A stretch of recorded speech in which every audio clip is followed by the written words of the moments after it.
posachedwapa tikupasirani zimene ayankhula Boni Kalindo lero pa 14 August 2024. Boni Kalindo, president wa Malawi First, komanso monga mmene amanenera kuti president wa anthu osauka, lero pa 14 August wayankhula komanso Malawi muno muli mavuto osiyanasiyana, ndipo zikanakhala kuti zimatheka kuti ziko ndikulibwerekesa kaye kulipangisa pinyolo kuti anthu ena alilamulire ochokera maiko akunja, ndicho linga kuti asogoleri athu mwina athe aime kaye pambali aone mmene ziko limayeneredwa kulamuliridwa. Zikanakhala bwino kwambiri chifukwa mavuto ambiri amene ali muno Malawi ambiriwa ni mavuto opanga dala, mavuto amanimedi, mavuto amene akungofunika political will kuti chinthu chitheke. Koma soka ilo tili ndi asogoleri amene cholinga chawo si cholinga chofuna kuwombola Malawi. No Malawi first, no the people first. Akanakhala kuti asogoleri athu amatenga ziko likukhala loyamba, anthu ake kukhala oyamba, bwezi pano zinthu zili bwino. Ndi chifukwa chake ife timatchedwa Malawi first, the people first. Asogoleri athu akati azisogoza Malawi first, the people first, sibweze pano mavuto amene anthu akukumana nawo muno Malawi alipo. Chifukwa mavuto ambiriwa ndi money made, mavuto opangidwa chifukwa cha anthu andale, mavuto amene akupanga iwo dala ndi cholinga kuti azilemera, azikhala ndi chuma chochuluka, chikhalire nicho akuti iwo ndi asogoleri amene anabwera ndi cholinga kuti asogoleri ya Malawi, asogolere ziko lino. Malawi first, the people first. Tikanakhala ndi mtima umenewu, kapena akanakhala ndi mtima umene asogoleri ambuyo amene anasogolerapo ziko lino adachita, ngati Abakiri Muluzi, Abingwa Mutharika, Amayi Joyce Banda, Apita Mutharika, akanakhala kuti asogoleri alero akupanga za asogoleri amene wanalamulirapo zikoli. Malawi first, the people first, bwezi pano ziko lino lili bwino. Inu ndizoona kuti zikatengere namiwa akachite kulemba kalata ndikuuza ziko solution yochita resolve mavuto aku immigration. Mavuto aku immigration ndiwo chita kukonza dala chifukwa cha mtima wakaduka, mtima wadumbo, mtima ozikonda, kuzitenga kuzikweza, kusafuna kuphunzira za anzako, ndi mavuto amene akuchitika ku immigration. Kuno tili ndi vuto ku Malawi kuno. Timati tikakhala kuti msogoleri wina walamula ndiye teremu yake yatha, kapena wachosedwa pa chisankho palowa president wina olowayo amakachosa zimene anapanga nzake. Kuno ku immigration kwathu kuno ku Malawi, immigration imayenda bwinobwino zaka zonsezi. Koma vuto ndilonena kuti atonse alliance atabwera kuzalamulira zikoli, anaona kuti kampani imene imapanga mapasipoti ayichose, ayikepo yawo, chifukwa ikanakhala ngati akuakweza mu mtengo a DPP. So kairo tikuiwalira kunena kuti government system si system ya kunyumba kwako, si system ya chipani chako, ndi system ya boma. Ngati a DPP anabweresa technobrain, iniyonso atonse alliance mukanangochita maintain technobrain yomwe ija, mapassport ndikumayenda. Lero tikunena pano anthu ambiri akuvutika chifukwa cha mistake ya dala yopanga dala, ndikutenga so company yopanga mapassport yo ndikumpasa mwanako.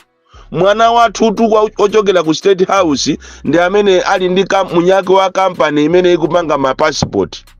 Zijati nkanena mbuyo zija, nepotism timanena ija, regionalism timanena ija, ndi imene ikuchitika sopano ndi achakweratu.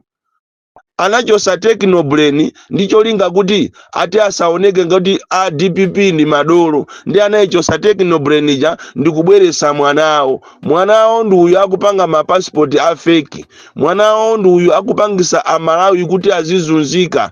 Amalawi anafika pogona pakana ku immigration, kumagona konko miyezi. As we talk now, ena atamezi 4, ena atamezi 6 ali ku immigration kufuna passport. Passport yoso sokairo amayi muli apa, passport yo ya fake. Imene ukaenda ngatiye kuti waenda ku Zambia, waenda ku Mozambiki, koma even pa South Africa pompa, Kenya, Zimbabwe, akungotilolera kuti tipite kumene koko chifukwa cha chisoni, poona kuti ziko lathu lili ndi asogoleri omvetsa chisoni, amene olakwa si anthuwo, olakwa ndi asogoleriwo, asogoleri athu omvetsa chisoni. Passport ya fake. Vuto la Malawi ndi limeneli, asogoleri amachosa zinthu zimene anapanga wina ndi cholinga kuti apitirira ku China, koma iwo abwerese zina za nyuwani. Lero tundizi munabweresa mwana wa kukhonde amene saziwa za mapasipoti, sanayambe wapangapo za pasipoti, lero ndizi Amalawi akuzunzika. Chonchi mukamaona anthu akupanga strike, monga mmene akupangira ma drivers ama truck lero, ku strike yawo ikuyamba lero, nawo sobola asagudwe. Chifukwa titi makonza kuyambisa chinthu chabwinobwino, koma mapeto ake ndikukagudwa. So asogoleriwo ndikukagudwa. Bola asogoleri ama truck driver asagudwe so kuti strike ilepereke. Vuto limene tili nalo kuno ku Malawi ndi limeneli, kunena kuti timayambisa chinthu chabwinobwino, koma mapeto ake ndikuonongeka chifukwa cha ndalama. Chifukwa tizonsezi olomo aone ma activist ambiri ife activist watu unasokonekera chifukwa chogudwa.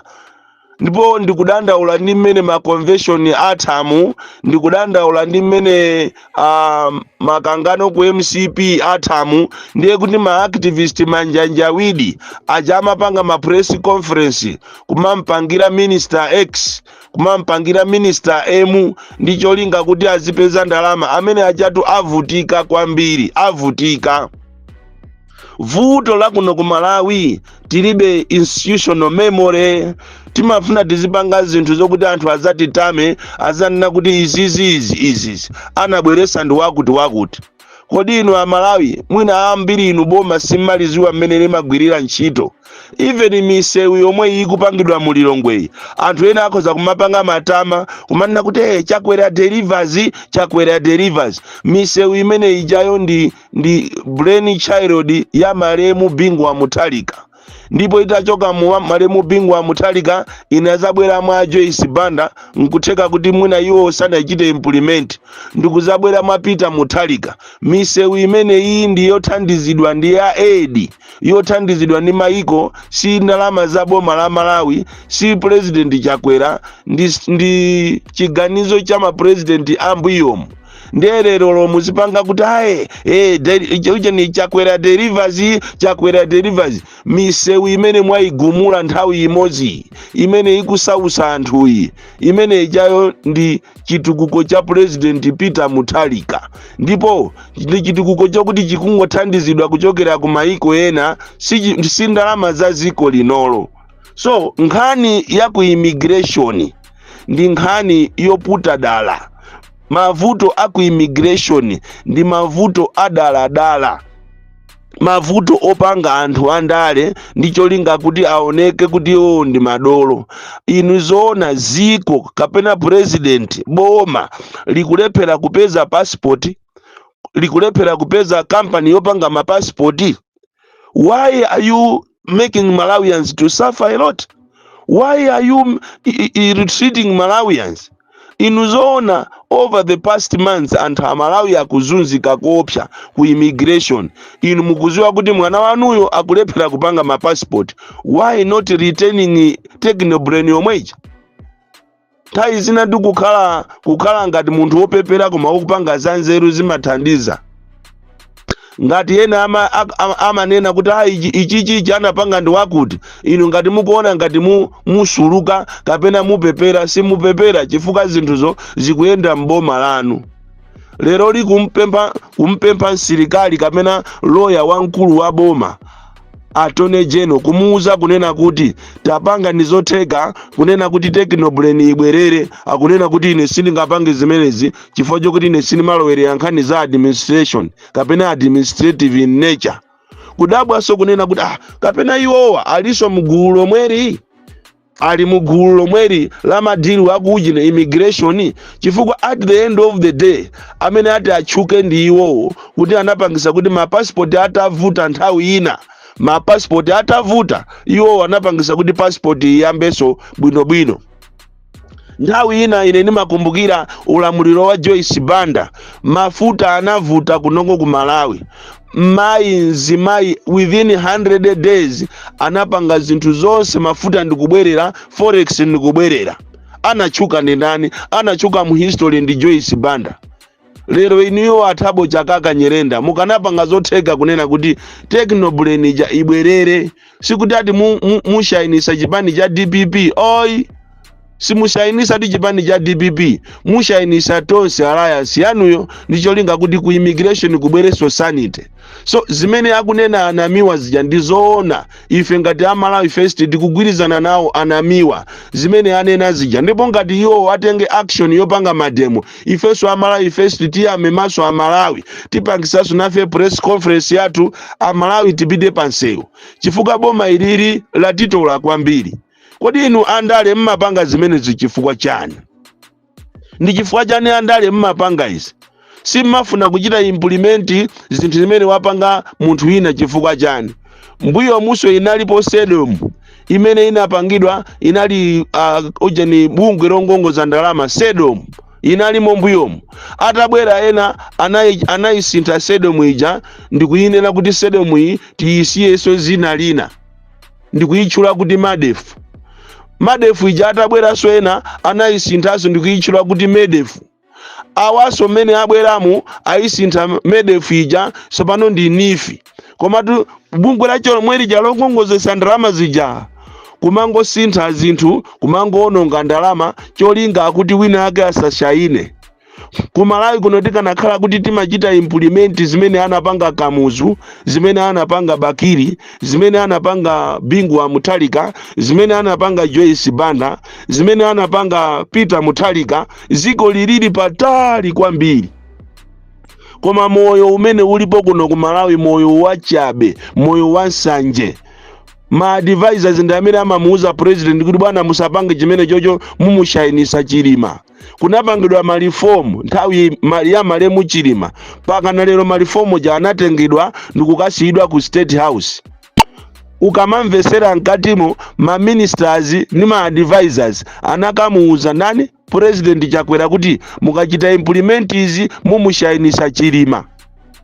Zimene zotu zimene zimachitika kuno ku Malawi ziko lomvesa chisoni kwambiri, chifukwa tu maujene ya jankhani imene jai ama reformu sinali du ya Chilima, inali ya ziko. Kodi mukanachita implement zimene jaziko ndikumaenda bwino, akana shayina ni ndani?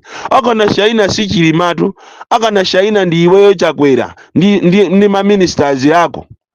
Ngati mutu mwapanga tu chabwino kapena mwapanga inu chabwino ndi zimwakana inu zokuti malandroad azilipira misonkhozi. Titokoze ma ministers nonse mutapita ku cabinet meeting zana kumene mmakambira nako kunena kuti malandroad azilipira misonkho. Mutaona kuti zinthu zikukhuzani inuyo, misonkho yonso ikupezani, chifukwa ambiri inu muli ni nyumba, muli ni maploti, mwayikana deal ijayo. Mmafuna muzibera malandroad, ndiye mwaona kuti ambiri inu mwagula nyumba, ambiri inu mwamanga nyumba, ambiri inu muli ni maloji, muli ni mahotelo, muli ni nyumba za renti, mwaona kuti imene ndiyosagwira, ndiye mwayikana ya malandroad ija. Yeti diri imachokera kwa inuyo. Ngati mwapanga poti chabwino ndi chimene chotu basi, mukati muzipanga chonje ziko lili kuyenda bwino, koma china chilichonse muno Malawi ndi chosokonekera. Ku Malawi kunoko ndi ziko lomvesa chisoni, ndipo anthu ena akamanena kuti ku Malawi kuno kunali kumanda kwa slave trade. Anthu akati akapha anthu ma slave trade, akapha ipa amayikidwa ku Malawi kuno, ndizoonadi. Ena so akamanena kuti ku Malawi kuno kunaenda Satana, anaenda wapasi, ndizoonadi. Lero ndi apa mukunyamuka kupita mukapemphe mafuta angongole ku Mozambique. Zonse tikuziziwa, nyamukani. Ndipo tikupemphe ni inuyo waboma, mukumuzuza tu munthu molo malayi muno mwakuyenda mozunzikatu ame mpaseniso ni ndege ina munthu yaziyenda pa ndege akuzunzikatu munthu chonde ame mpaseni siyatiso iliko doniya ina kumeneko mukanampasatu munthu yakuzunzika asamayendewa pasi akumatukwanidwa chonde ndikukupemphani ndineyo president wa Malawi first